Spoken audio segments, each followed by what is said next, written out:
Hello, welcome back, guys. Um, this is a new video. I'm back in my own garage. I made it out of the Psycho ward, and I got a new present from the tuner. The zip is back, the ignition is installed finally, and now we can mount the rest of the parts.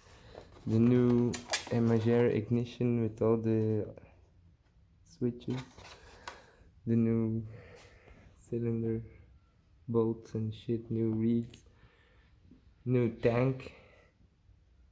The tank is so nice. Custom aftermarket fuel cell. The welds are now painted on the frame. The frame is painted. And the zip looks very nice. The kickstart cover was the paint was stripped, and then the handlebars are also painted. Everything with titanium bolts, subframe bolts, the big bolt for the subframe. Now I'm working on rebuilding the brake system. This is a very good brake handle.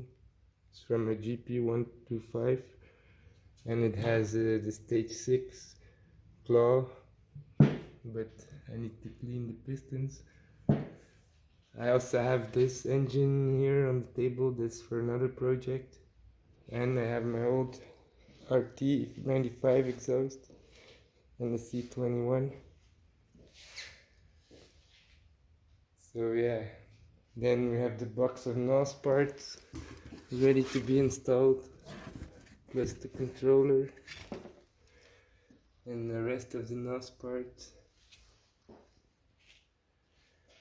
So yeah, now I can go outside sometimes and the weekends, and then I'm gonna start putting all the pieces back on the zip. Also, I got the seat back, but I noticed this part wasn't transferred. That's a special aluminium part from Italy, but the problem is it's mounted with a long bolt, so I'll need to find a way to attach it to the new seat. And then, yeah, just finish up the scooter. I also have this thing here to work on for stock scooter. I sold the SP2 zip, and now we're gonna focus all the attention on this one. Okay, see you later, guys. I'm gonna post an update once I start working on it. Bye.